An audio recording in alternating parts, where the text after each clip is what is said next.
Salut à tous, une journée de plus au paradis et on se retrouve pour le retour d'expérience de 1 mois avec le Xiaomi Redmi S2. Alors, j'avais été un petit peu méchant, bien que je trouve pas. Personnellement, j'avais été plutôt crédible en fait sur ma vidéo. Après, chacun l'interprétait comme il voulait. J'ai eu pas mal de pouces en bas, mais tu vois ce que j'en pense. Bon, enfin bref. Donc oui, effectivement, je trouvais trop cher par rapport à l'écran et à ce qu'il embarquait. Surtout quand on avait vu le Redmi 5 Plus qui était au même prix et quand on avait vu le Xiaomi Redmi Note 5 qui était un petit peu plus au-dessus mais qui embarquait quand même beaucoup plus de contenu quoi. Donc là, il est remonté dans mon estime après quelques petites mises à jour donc qui ont amélioré grandement la stabilisation, la photo et la vidéo. Même si ça reste toujours un petit peu fadouille par rapport au Note 5 et au Redmi 5 Plus. Par contre, c'est vrai que la stabilisation c'est un petit peu mieux mais c'est toujours pas aussi sympa que le Redmi Note 5. Le Redmi S2. Ouais, je me perds un peu avec les noms, hein, ça c'est clair. Mais bon, après j'ai passé quand même un mois vachement agréable, parce que ça reste un Xiaomi, donc toujours pas de problème. Le niveau rayure, donc le polycarbonate à l'arrière a fait vraiment son office, mais alors vraiment parfait, j'ai pas un pet, et pourtant comme je l'avais signalé dans la vidéo du Redmi 6, donc je vous invite à aller la voir, je l'avais fait tomber, et je vous jure, vous verrez ça sur les gros plans, mais pas une égratignure, génial. Donc ça pour un ado qui est pas très soigneux, c'est juste parfait. Pour un adulte qui a deux mains gauches, comme moi, c'est parfait aussi, oui, donc ça c'est faisable. Alors au niveau rayure sur le capteur, où on en est? Parce que donc moi je l'ai pas utilisé sans pochette, enfin j'ai utilisé sans pochette, donc vraiment directement comme ça dans le sac à dos et dans la poche, pas eu de soucis. Au niveau flexion, bon j'ai pas eu de noté de soucis non plus, ça c'est nickel. Niveau écran, non, pas de rayure non plus, moi je le fais en direct, hein, pas de rayure. Après niveau capteur, franchement pas une rayure non plus.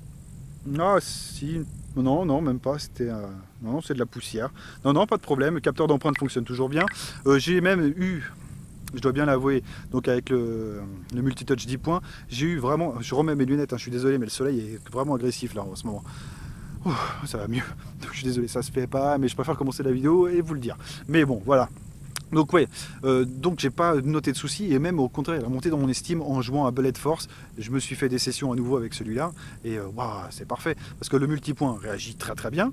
Il réagit très bien. Le fait qu'il soit que HD, bon, ça joue un peu sur les cibles qui sont un peu lointaines, hein, comme ça vous savez pour ceux qui jouent FPS. Plus on a une meilleure résolution, plus on voit la cible. Sauf que moins on a une bonne résolution et plus on est rapide. Ouais, oui, c'est tout un art. Oui, après sur machin, bon voilà, c'est un peu moins, mais bon, ça reste toujours très agréable. Donc ouais, pas une notée de soucis. Les photos, vous en verrez quelques-unes encore que j'ai reprises à la fin. J'ai trouvé ça vraiment agréable. Le Snap 625 fait bien le travail. En autonomie, bon, je tiens une journée. C'est vrai que la batterie était un peu petite. Dans ma mémoire, c'était 3300 mAh. Et avec le 625, bon, ça fait un peu ric-rac quand même. Une journée d'autonomie. Heureusement que l'écran n'est pas super lumineux. Donc, je le vois quand même en extérieur, bien sûr, là avec les lunettes, voilà, mais en plein soleil, non, oubliez complètement. Prenez plutôt le Note 5 ou le... Comment il s'appelle? Le Redmi 5 Plus. Bref, c'est un peu compliqué, je vous l'ai dit, mais voilà, on s'y retrouve. Donc, par contre, là, Note qui est vachement monté dans mon estime, le téléphone, c'est son prix actuel. Moi, je l'ai vu aux alentours de 110, 113 euros. Parfait. Là, c'est juste parfait. 110, 113 euros, c'est le prix du Redmi 6. Environ. Donc voilà, mais c'est très compliqué en fait. Je vous dis, c'est Xiaomi là nous fait un truc complexe. Donc ce sera à vous de voir si vous voulez une taille 6 pouces ou si vous voulez une taille 5,45 à peu près l'équivalent. C'est très compliqué. Donc ce sera à vous vraiment de gérer. Celui-là est remonté dans mon estime parce que je trouve que pour le prix là maintenant il est vraiment nickel. Tandis que 127, 130 euros, je trouve ça trop cher. Mais là 114, si vous arrivez à toucher 110 euros en version 32 et 3 Go de RAM, si je dis pas de bêtises, c'est parfait. Prenez-le, franchement nickel. Donc vous avez quand même le polycarbonate qui fait bien le travail, qui empêche vraiment la casse. Parfait. L'écran, le traitement de surface, moi j'ai rien à dire, pas une rayure, tout nickel. Ça vous l'aurez vu sur les plans. Vraiment un beau modèle. Après c'est vrai que le coloris un peu grisâtre, bon c'est un peu tristos. Bien que j'ai un petit pet quand même en haut, je viens de m'apercevoir. Un petit pet en haut, une petite rayure. Ça vous le verrez sur le plan. Bon écoutez, je vous laisse avec les photos. J'espère que cette vidéo vous a plu. Bon, c'est vraiment un retour d'expérience sur un mois. Hein. C'est pas, vous attendez pas à revoir le test. Je vous mettrai le test qui s'affichera ici si vous voulez le voir. Je trouve que le téléphone est remonté dans l'estime, grâce à son prix qui baisse surtout. Donc ça, je vous invite à le voir. Moi, je vous mettrai des liens les moins chers, un lien sur mon Amazon et un lien de Joboy. Il me semble que c'est là que j'ai vu le moins cher, hein, ou Banggood peut-être, je ne sais plus. Mais de toute façon, vous irez checker dans la description. Vous verrez sur Instagram donc les nouveautés qui arrivent aussi en avant-première. Donc je vous invite à aller voir sur Instagram. Et Modroid, c'est aussi un site de deals et de coupons. Donc vous pouvez venir, c'est dans la description. Vous voyez ce qu'on partage.